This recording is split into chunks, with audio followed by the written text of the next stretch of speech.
Thank you all for joining us for the Omnibound webinar today. We're going to talk about aligning and refining your sales and marketing processes, your teams, and talk about some technology that you can use to help you with all of these things. So a couple housekeeping things. You can see in your Zoom navigation bar, there is a Q&A panel where you can put any questions, a chat pane if you have any comments to add, and also a place where you can raise your hand if you want to speak up. I can allow you to speak with us live here on the webinar. So feel free to interact. We'd love to hear from you throughout the presentation. Also, we will be sending out the slides within the next 24 hours after the webinar. And we will also be recording this so you can pass it on to colleagues if you think anybody else would enjoy it. So with that, the speakers today, myself, my name is Bridget Fricke. I'm the operations manager at Acadia, and Marge Murphy, who is the president. So we will be speaking with you today. We are going to shut off our videos here just to save a little bandwidth throughout the presentation. So we will turn them back on at the Q&A at the end of the presentation. And guys, as we go through this today as well, please put any questions or answers in the chat pane. You know, this is not supposed to be for us to just talk at you. We love it if you have questions. We can pause and we can take a moment to direct those to you, or if you want to hold them till the end, either way. But feel free to use the chat pane as a way to communicate with us. All right. With that, I'm going to shut my video off. And then Marge, I'll pass it on to you to talk about our overview for today. Wonderful. Thanks again, Bridget. So really what we want to be able to communicate today is a real understanding of how your sales and marketing teams, and maybe even your customer service team, is really interacting, because they are all client facing, meaning they are all going to be touching your customer at some point in time.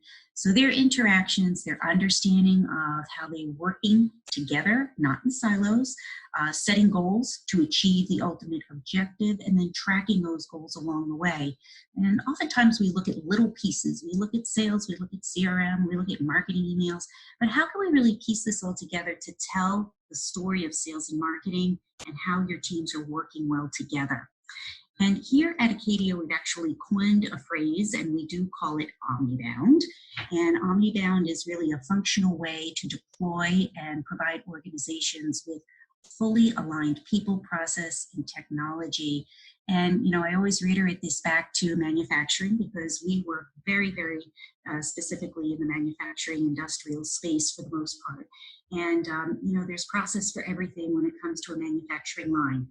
You put in material, you put in a raw material, and out the other end comes some kind of a widget. And there's a process for every step along the way. But oftentimes when we look at sales and marketing, we don't have that same diligence about putting process in place. And this is really about looking at that from an overview and understanding how important it is. So with that, what I'd like to do is jump into taking a look at what we refer to as the buyer's journey. And whether you're in the B2B space or B2C space, this journey is really in effect for everybody. Specifically, we know in the B2B space, 70% of any buyer is through their journey before they even pick up a phone nowadays. So you think about how we ourselves buy as consumers. Well, in the B2B space, it's still very much the same way. So what we see is that we have strangers that are coming to us, and you know, strangers are the people that are coming through our website. They're converting into leads, and maybe they're acting on a call to action, downloading something from your website. And that's really the marketing team that's doing that for us. They've got some good information out there, and they've got some good blog material, and they're attracting those strangers to us. And those strangers then become prospects. And this is where your sales team comes in. Those prospects begin to learn more about those strangers. They are beginning to connect with them, nurture relationships, and educate those prospects to your services and your products. So that handoff there between marketing and sales has to be pretty streamlined. You don't want to be losing anything in that transition. And then, of course, if we are successful with sales, we are transitioning those folks into happy customers. And that's where customer service is very involved. And for some of our manufacturing clients, that also includes quotes departments. And they're gathering continued feedback, and they're delivering good service, and also creating promoters upselling and cross-selling, getting referrals. So it doesn't end when a customer or a stranger becomes a customer. It continues on. So this is something that we have to look at as a holistic view. It doesn't end once the sale occurs. So it's really important looking at marketing, sales, customer service, and how they're interacting and how they're working together. And that's really what we're going to jump into now. So let's start first by looking at the internal teams that you have. And this is often where we begin an engagement with a customer who wants to really take a look at a holistic view of the organization and the interactions. So where we'll begin, specifically for this example, we'll begin at the sales and marketing org chart. So this is just a sample of a very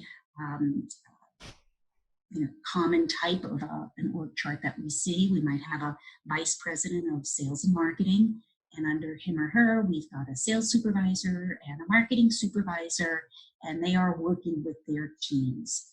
So we really like to take a look at the structure because oftentimes we'll find out that sometimes the inside salespeople are also doing customer service, or they also might be helping in shipping from time to time. And the marketing manager might not be doing marketing all the time, but we actually had a marketing manager who worked out on the floor if somebody called in sick in the manufacturing plant. So some of these folks are running dual roles, and we have to make sure that they understand in their marketing or sales role, what are their responsibilities and what do they have to get done? And we have to be able to track what's going on, because if their dual role begins to get too heavy in one way or the other, they're not going to be completing everything that they need to be completing. So it's really important that we take a look at the roles and define them well. So not only looking at your chart, but continuing on and looking at exactly what their roles and responsibilities are. So we'll often take, Bridget, if you go to the next slide, we'll often take a look at these roles and start to really give them clear definition. So good example, vice president of sales and marketing. He or she is involved in increasing revenue, strategic planning, and maybe for a particular year, it means increasing new OEMs. There could be a very specific identified accomplishment that has to be achieved by that role. So putting job descriptions together is important, don't get me wrong, but really important is putting roles together. What are they driving? If we look at regional sales managers, they're growing revenue in their assigned territory and managing channel. There might be distributors involved or sales reps involved. So when we look at these roles, we're really identifying how can we see if this person is achieving their job. So we want them to be very specific, not just a job description, but what are they driving every day, all day? And then how are we going to measure that, which is going to come a little bit further on in this presentation. We do the same thing for, I think the next one is going to be the marketing slide. Again, very much the same thing. What are those roles? How do we measure them? And how do we identify them very clearly? So very first part, looking at your people. So now that we know who the people are, the next step is to take a look at the interactions. So everybody has their role, but now how are they talking to one another? How are they communicating? Leads that are coming through, issues that they're having in a customer service arena, whatever that might be. So once again, we're going to start at strangers. And let me stop for a second. Steve, I think you threw a question up there. At one point, Bridget, could you bring Steve's question up again in the chat pane? Yep, he said, at what point in its growth should a company have a marketing plan? Oh, okay, I'm going to steal a quote from Clay Mathieu. I think everybody needs to have some kind of a marketing plan, even if it's one sheet. A marketing plan is so important. You really need to understand who your audience is, who's selling, who are you selling to, what does that buyer want, and what are the pain points that they have. So even if you have a tiny company, and I started as a one-person consultancy, but I had to stop and think, who are the people who are going to be using me? What are the pain points, and how can I solve that for them? So if it's even those three things written down on a piece of paper, that's keeping you focused and thinking every day, who are the people who could use me? It's very, you need to have even just the most basic, simple marketing plan. It's a very good question. Nothing elaborate. Even if you're one person, you still should have a marketing plan. It keeps you focused. Thanks, Steve. So if we look at the first incidents of strangers, again, here comes our marketing team. So the marketing team has a certain amount of activities that are going on. Bridget, could you slide in the next slide for me? Yay, there you go. So marketing is looking at how are we generating leads? What kind of content is marketing creating in order to nurture leads? And these are the types of activities that are going on in the background. And these are the type of questions that marketing constantly has to be looking at. And then we take a look at the sales team, and they're responsible for some other questions. What's the sales team plan for contacting the lead? How do we acknowledge that something has come from marketing? So very clearly, these teams have to be communicating and have to have a balance between them with regards to who's coming in the pipeline and absolutely what are we doing to attract that. And then further down the pipeline, we've got customer service, and they're asking questions like, all right, what do we need to do to generate more promoters and get more referrals and start to get those really good reviews out on Google or Yelp or wherever we may be seeing our reviews. So a really, really important dynamic between all of these groups. So again, not only thinking about what each team is doing, but how they are passing that history of information to each other. And in my own personal experience, that's really where I see a lot of things fall in the cracks. Sales will say, well, I didn't see those leads coming over from marketing, or maybe they weren't qualified enough.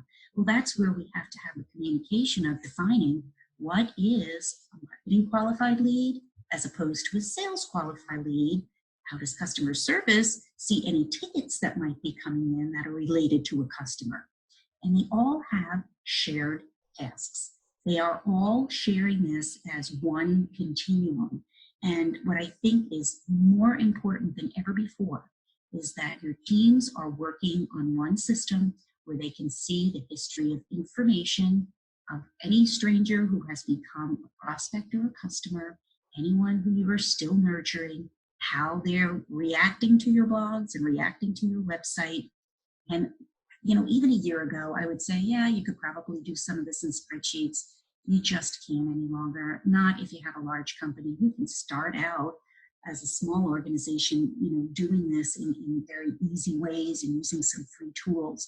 But as you grow, the number of metrics you want to look at, and if you have a sales team of, 5, 10 people, honestly, you get to 3 and it starts to get confusing. You really have to have a solid foundation where all of this information is being retained. And again, you can start out very simply, and as you grow, you can build on, but start with one single foundation. It really helps tremendously. Trying to work in 5, 6, 7 spreadsheets just becomes a nightmare when you have a team. It's okay if you're 1, maybe even 2 people. Beyond that, it starts to really become complicated. So with that, I'd just like to get, maybe you guys could put it up in the chat pane. I'd love to get an idea of who has like clearly gone through this and defined roles and created some accountability throughout the organization. And if you're having any challenges with that too, you can put that up in the chat pane as well. Yeah, Marge, I'd like to add on too about the technology piece you were touching on. I think a lot of times too, we've found that not only with saving time and eliminating confusion, it saves a lot of money. May not be obvious cost, but just the time that you spend trying to figure out the confusion and multiple people trying to track things in spreadsheets is really saved, and everything is a lot more efficient. And a lot of savings there. You're right, Bridget. We did a little evaluation for a relatively small company, and she said, I don't know if I should invest in CRM at this point in time. So she had 5 or 6 spreadsheets, and she had 3 other people working in those spreadsheets. And at the end of the day, I said, well, do you think you'll save 15 hours a month? Because that's what your return on investment, that would help you break even. And she said, we probably save 15 hours a week. So sometimes you have to think about the cost of the tool you might be looking at and then say, hey, can I save people's time? If my average employee is costing me $35 an hour or whatever, if I can save 10 hours, it really might be worth the investment in the tool.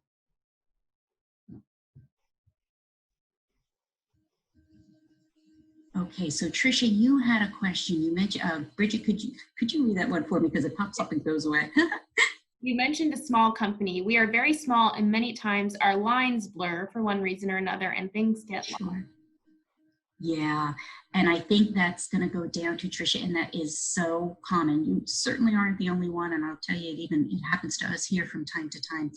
Um, I think when you have a weekly meeting, it really is helpful to just reiterate, okay, here's what we're focusing on this week, and here's what you're doing, here's what I'm doing. And when the lines do get blurry, just kind of reset yourself. So having even just a simple process written down, even if you have a little flow chart or you have some kind of a document that each week, if you go into a sales and marketing meeting, you reiterate, okay, here are the roles right now. And if they start to get blurry, it might tell you that maybe someone has a skill set that should shift into one role or another. But clarity and repetition, I have found, has worked here and has worked with our clients. It's just the constant affirmation of what are our goals, what are we doing, and who's doing what. And I can tell you, in a small organization, sometimes we have to fill in for somebody if they're getting married, like somebody's getting married next week. It's like I'm going to play Bridget's role next week. So, sometimes we have to just realize we need to be flexible with one another, but having clarity and having that documented really helps you stay focused. Yeah, I think so too. And I think even for us, we have our roles chart, and we have some people that fill multiple roles because they do have a dual role where they're doing two jobs that are significantly different from them and fit in different places on the org chart. So that helps to create some clarity too, just in that, if we get to the point where we need to have that be two separate people, we can, because we have them clearly defined, but for right now, they might be the same person. Yeah, sometimes we'll even walk into the meeting and I'll say, I'm coming in as the president of the company, or I'm coming in as your content writer today.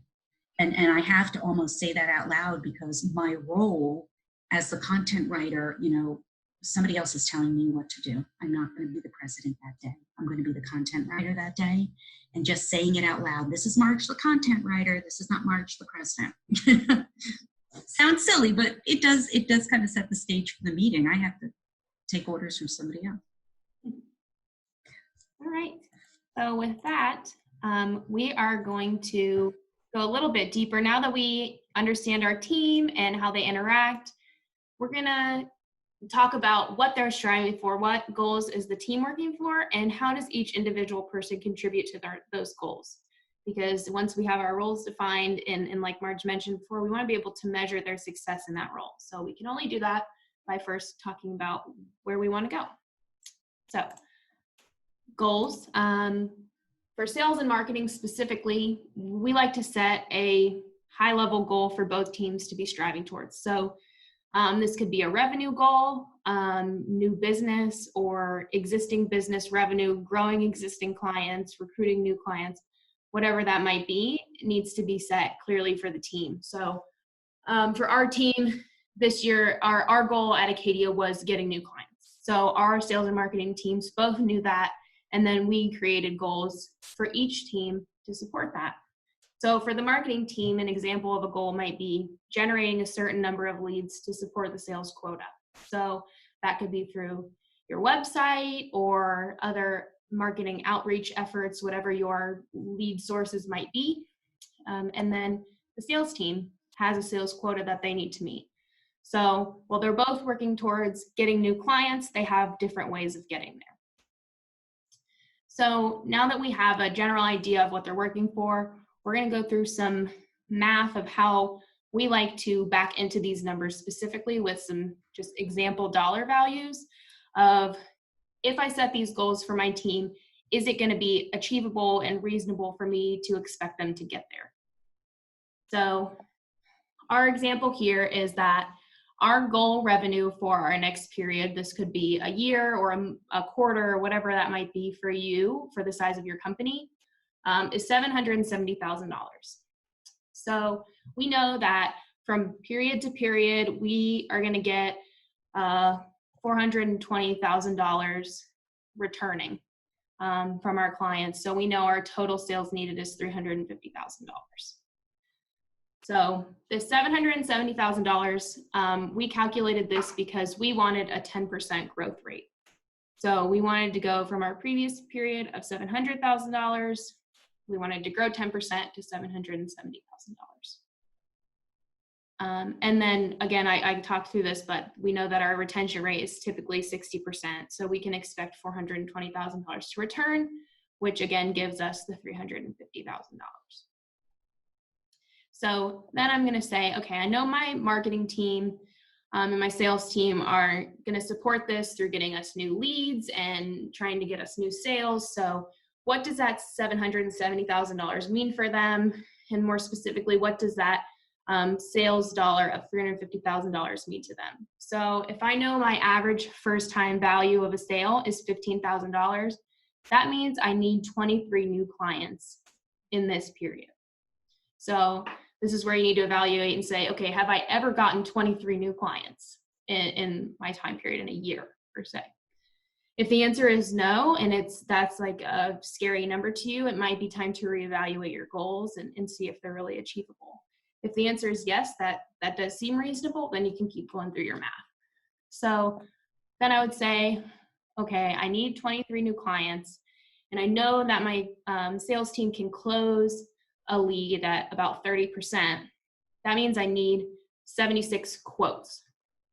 And I know that my lead to quote conversion rate, the amount, the percentage that a lead comes in and I get to quote them on my product or service is 10%. That means I need 760 leads from all my sources in the time period. So we're talking about a year here. That would be 63 or 64 leads a month. So again, this is a time to reevaluate and say, have I ever done that before? And for us, we might say, oh, no way, I've never done that. I only get 20 leads a month. So how is my marketing team going to go from 20 to 60 leads in a month? That might not be realistic for them. But if it is, that's great. And we can, make sure that those goals are achievable and reasonable for our teams and help them continue to make plans to reach them. So.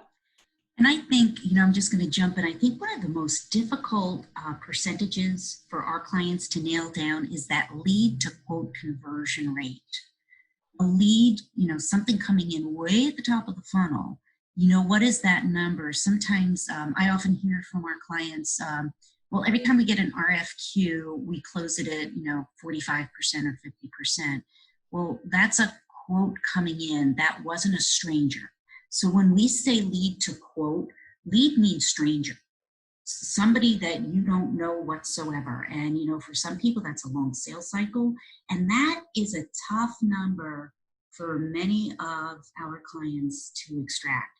The sales close rate, I think people have their finger on the pulse there. Most of the time I close it at 30%, 40%, 50%. But it's that lead to quote. What does it take really from a stranger to getting to the point where you even have that sale with them? So that's an important thing to measure. I'm going to show you something a little bit further on in this presentation that might help.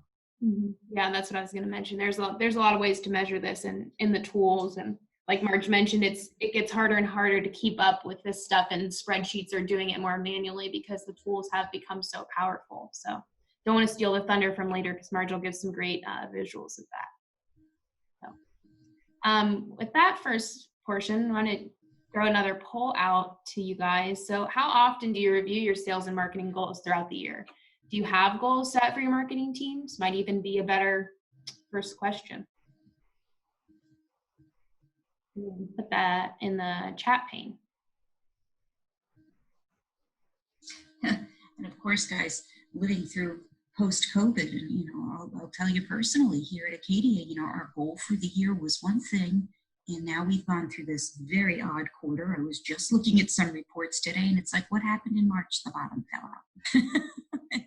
So our sales goals, being very transparent, our sales goals have had to shift. Our focus has shifted. By the grace of God, we've been fine. I think people now more than ever are starting to have to adopt digital in so many ways. I mean, Zoom went from, what the heck was it, 30 million users to 300 million users in like 8 weeks. So goals will change, and they might change because of an environment change like COVID, or they might change because someone in your organization leaves. So it's not like you set them and forget them in January. Something could come along. It's going to shift where you're going. It looks like we had one person right now, they aren't being reviewed, so no goals. That's not uncommon from what we've heard from clients, but it really does help set the stage for your teams to know where they're trying to go. Right. And even if it's yourself, as an individual salesperson, I'll even set goals for myself, and I'll say, you know what, I know that I have to, I don't know, do 3 webinars a month and go to 7 or 10 networking meetings or whatever in order to meet 2 people who might say, hey, Marge, I'm interested in talking further. So if I know that, I know where my activity needs to be or how many phone calls I need to be making in a week. And just starting to get those thoughts, even if you're not tracking them yet, just beginning to think that way will take you to the next step. Mm-hmm. And we had also semi-annually. That's great. Yeah, that is. Mm-hmm. All right, so with that, I'm gonna dive a little bit back into the math here and just go a little bit deeper into our source goals. So we track sources at Acadia in HubSpot. That's our tool, and Marge we'll hop into a little bit about HubSpot later. But it helps us track where our leads are coming from so that we can see where our most fruitful efforts are. So they could be prospecting, referrals from marketing efforts or other sources. So marketing could even be divided down into more specific things like from the website or from a webinar or wherever your sources are where you're getting leads from. It's good to track how many leads, the quality of them, just so that you can figure out if you want to invest more in marketing efforts, where is the best place to invest. So we like to track that pretty specifically so that we can see those fruits. So looking at our math that we talked about before, we know that right now in our example scenario, we get 599 leads, okay? And you can see that it's broken down in the various sources I talked about. So if I think about the math we went through earlier, the leads that we needed to reach our goal was 760 leads. So we know that that's going to be 161 more leads than we typically get in a month, or in a year, which is 27% growth. So again, reevaluate, is this achievable? Can my marketing and sales teams produce 27% more leads in this time period? So then I can look again specifically at where I want those leads to come from. So in this example, I want my prospecting efforts to generate 25% more leads. So maybe that's going to be, I hired a new inside salesperson, and I think that it'll take them a little time to get up and running, so they might not double my efforts, but they'll give a 25% increase. Or I have a large inside sales team, and that's what one more person would add. Or maybe I just think my team would become a little more efficient. So, it's important to define if they're increasing, how that's going to happen, again, to make it achievable and reasonable for your team. In this scenario, referrals, I'm going to keep steady, just maintain. From other sources, I want to grow 20%. So for us at Acadia, we had a big marketing initiative this year. And so we have new sources that we might track in our other sources bucket, from going to, trade shows, which a lot are canceled, but virtual trade shows now, or hosting webinars and workshops and those kinds of things where, we could say, yeah, we're going to see some more growth from those opportunities. And then lastly, marketing. I saw from everything else I set up that to reach my goal of the 760 leads, I'd need to get 218 leads here in marketing. This just happened to be the last one that I went through. And that means I would need a 95% growth rate in marketing. So this is where I say, okay, let me see if this is really achievable for my marketing team. So I'm going to say that marketing defined here is just my website traffic for ease. So I know that to get 218 leads from marketing from my website, that at a 2% visitor to lead conversion rate. So that's of everybody that goes to my website, only 2% of those people will actually fill out a form or give me their information through some avenue on my website. If that's the case and those are my metrics, I would need 10,900 visitors to my website to reach my marketing goal. I know that right now I'm getting 908 visits, or that's what I need, and right now I'm getting 467. So I need to get 441 visits, which is a 94% growth rate on my website. So for me, working with websites and, that wouldn't be achievable for my team. That's a huge amount of growth to see over a year time period, unless you put some really aggressive plans and SEO programs in place. This would be a really hard goal to achieve. Now, if I say, yes, I'm going to invest, I'm going to put those programs in place, then it might be more achievable. But if you're trying to keep it, similar to the previous year, that might not be a great goal. And you might need to reevaluate your goals from the beginning and try this process again. Absolutely. And it's so important when, I remember working for a large organization, we're going to grow 10% every year. It's like, well, who figured that out? And can we do that? Is it achievable? And when you break things down like this, you start to look at them in very realistic ways. Is this even realistic? And if it's not, that's okay. At least it's not. You're not going to set false expectations. One of the other things I want to throw out, I know there's a couple of folks on here on the webinar this afternoon that, did some videos with Facebook and did a LinkedIn campaign and a Facebook campaign. These are areas now, guys and gals, that are really gaining traction. I know recently I read some statistics about Instagram and how Instagram and manufacturing is now starting to come alive. People love looking at videos, especially if you have something that is a mechanical something, a robot, a truck that does lifting, anything that you can see that someone would look at and go, oh my heavens, that's it. That explained the whole thing to me. Video is becoming very powerful. And there are some, I don't want to say totally inexpensive ways to do it, but social media and programs that are a little non-traditional for us traditional marketers, you could play around with some of those, and some of the results you get are pretty phenomenal because you're touching the masses. And when we look at numbers like 10,900 people coming to the website, well, that's a lot for a small company. But that doesn't mean there aren't other ways you can achieve this. We just have to think differently and test things out. Mm-hmm. So that said, I think I'm going to jump in here and I'm going to kind of tie together what Bridget was saying earlier with regards to setting your goals. Goal setting is extremely important, even if it's really, really small. Put those goals in place and then have a mechanism to track them, because it's like setting New Year's resolutions and then not tracking, gee, am I losing the weight, or gee, am I going to the gym 3 times a week, whatever it might be.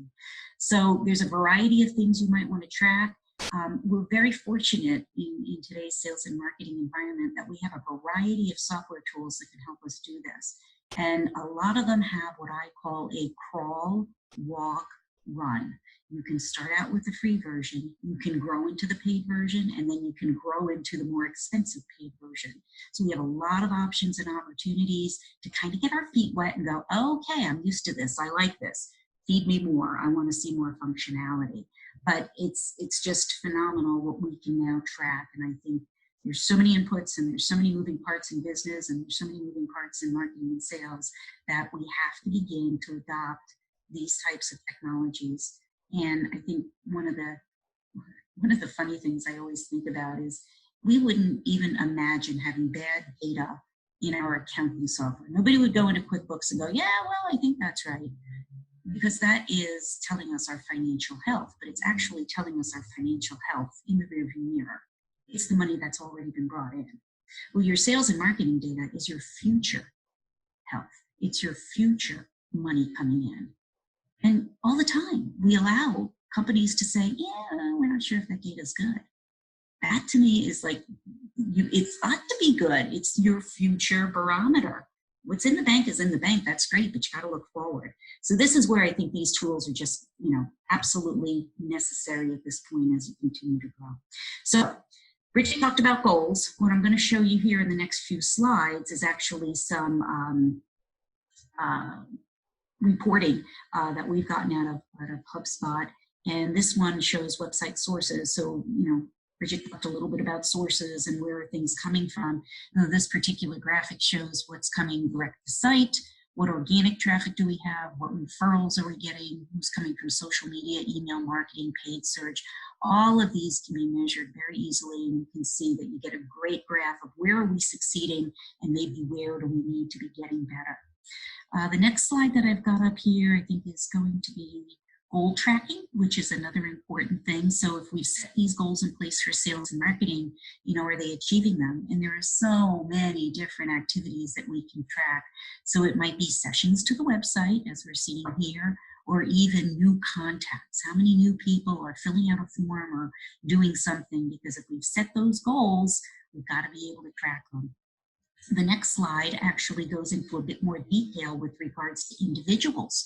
So this particular dashboard is showing, what are the activities? Now, activities could be calls, they could be emails sent, they could be face-to-face visits, they could be any number of things, trade shows, and how are we working through them? And, what is Joe doing? What is Jane doing? What are the activities, and are they reaching their goals? Because maybe we know for every X amount of activities, we get a new client. So for every 100 activities we get 2 new clients, well, then we know we need to be doing 700, 800 activities every month, every 2 months, whatever that might be. And another really good visual we have too here is like sales appointments and leaderboards. These are great when you're doing your weekly sales meeting with your team and you sit down, you can really take a look at who's doing what. And I find it a great tool because I can see where people shine. You might have somebody who's really good at face-to-face meetings and someone else who's really, really good at doing emails or cold calling. So we want to shift that person into doing more of that. We don't want to make them all the same. It's not to bash anybody on the head. It's to help us refine the skill sets that we have resident in our organizations and capitalize on those and make them better. So this is another great one that we like to look at. I think we jump into now, so this is a deals dashboard. So of course, ultimately, we want to be seeing deals filter into the pipeline. And we know that if they're, stage 1 or stage 2 or stage 3, there are certain probabilities that that deal is going to close. And we can put the value of the deal in there and know that the probability at a stage 3 might be at a 45%. And then we can see, we know we need to have 10 stage 3 opportunities for us to be achieving our goals. So all of these things are just helping us visualize what we have. It really helps the team understand and galvanize where they are. And it also shows you if you've got an issue at one of those stages. Maybe you keep getting them to the quote stage, but for some reason you can't get them to close. All right, we keep putting things in stage 3, but we're not achieving that next stage. We're not closing them. What's going on? Maybe our pricing is too complicated. Maybe we're not explaining our services accurately. Maybe we're overpriced. This is where you can actually see you have an issue and then fix it. So these visualizations are really tremendous. This is where I talked about conversion rates earlier on. And I said, how do we really know when somebody comes in as a lead, what do they convert to? And if we were to look at this specific pipeline, it would say that 33% of our leads turn into, and that stage happens to be S3 quote. And we can go down and check what turns into a win. So these conversion rates are calculated by the tools that we have. So we're not putting anything special in, but as we progress our deals through our pipeline, it's calculating that for us. What stages are we hitting and what conversion rates are we getting? Again, another great way to see if we're having a log jam or we really see a severe drop off at any point in our pipeline. So it's technology. Again, I would have said several years ago, yep, we can use spreadsheets. And again, for a small organization, that is fine. But as we begin to grow, these tools are really imperative. And to be honest with you, they are just what's going to be the movement of the future, whether we're using tools today or not. At some point in your careers, you're going to be moving into technology, and we have to start to embrace technology in sales and marketing. And this statistic I thought was kind of eye-opening, that actually CRM software revenues have overtaken database management systems. So it's becoming a tremendous asset to everyone in sales. And I really, really think that it's something we all need to be looking at and taking very, very seriously.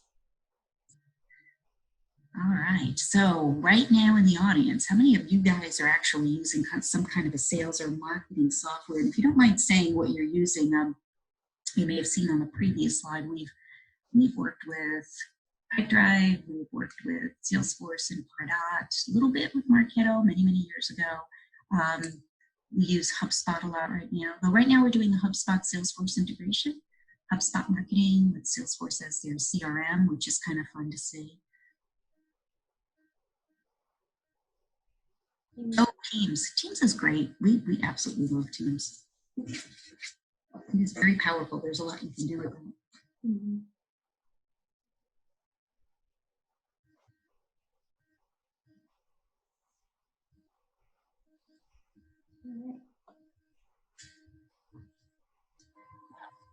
Feel free to add any more down to the chat pane if anybody else is using anything. Keep moving along here. So something else we wanted to talk about today, you know, that's really helpful when you're trying to align your teams and make sure everybody's working towards their goals. You know, a question you might have is, how do I hold them accountable and make sure that all this stuff that I'm doing is actually worth it?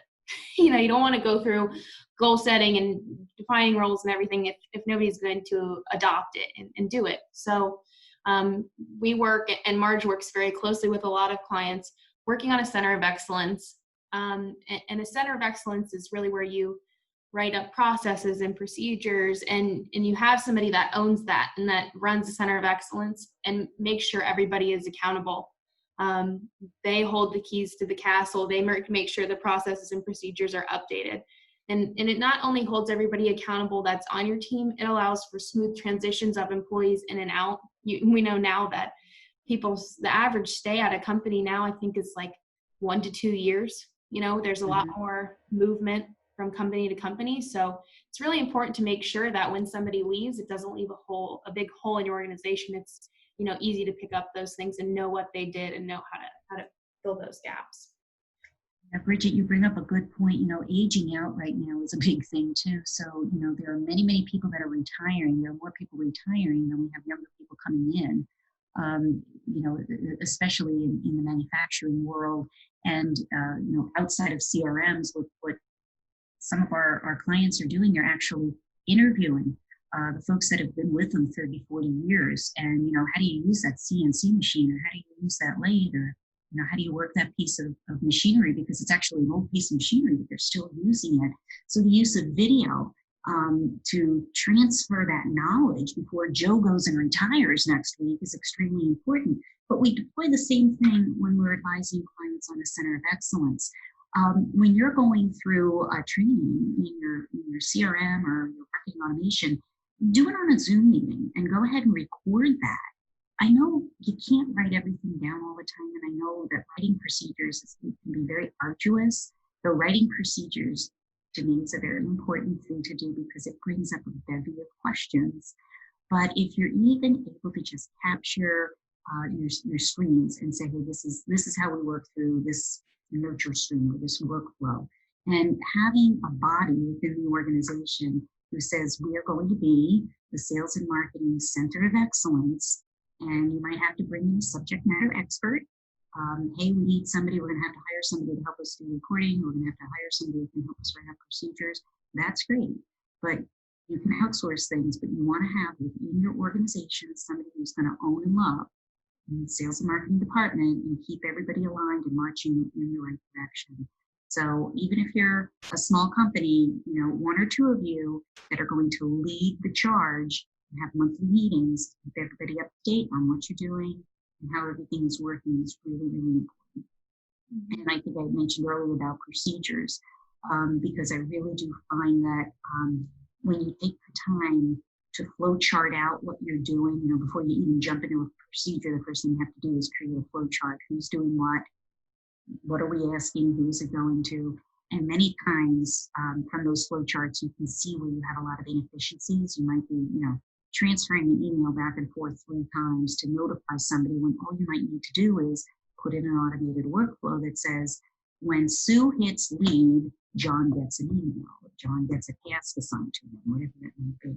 So the use of automation can really help you streamline your process, and going through the arduous task of writing procedures, you really streamline what you're doing, or you at least very well clearly see where your inefficiencies are. Mm-hmm.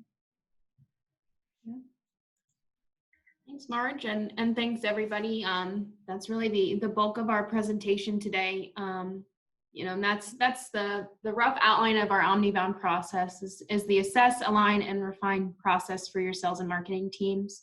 And obviously, we have a really strong focus on integrating sales and marketing technologies, as it's the way of the world now, making sure that you can keep up to speed with all of the new tools and all of that. So with that, if there are any questions, we'd like to open it up for any you all might have.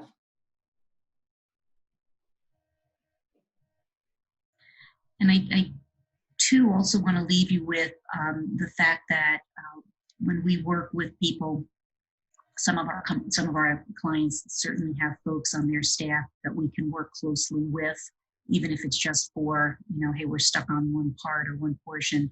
There are other clients, we walk through the entire journey with them of the assessment and the alignment and the refinement, but it is not the same for every company. Everybody has their own way of doing things. And the only thing that I can leave you with is to be thoughtful about who your people are, what they're doing, how they're doing it, and how can they be more effective and efficient at it. And I've seen it over and over and over again in organizations that really take it seriously. Everybody's happier at the end. The results are better. Everybody knows where their focus is. There isn't a lot of confusion. And overall, it really uplifts the culture of the company. So it's not just about being efficient with sales and marketing, but it's also maintaining employees, good employees. Nowadays, that is an important factor in what we have to do in every organization, and it's very meaningful. It really is. And that's any more questions coming in. We will be sending out the slides, and we will be sending out a recording of the webinar. So we will have that out to you in the next 24 hours or so. And if anybody does have any additional questions, phone numbers there. We will send out email addresses in the follow-up email as well if you want to email anybody. I think that's about it. Marge, you have any additional comments? No, I just wish everybody to be well. If you've been, back to work now, I'm sure you're glad to be back to work. And if you're not, just get out and walk a lot. But it has been an odd quarter for us. But I wish everyone well. I wish you to have healthy businesses. And again, if you have any questions, don't hesitate to reach out. Bridget and I are here to answer any questions you might have. Thanks so much, everybody. Have a great rest of your week. Take care, everybody. Bye.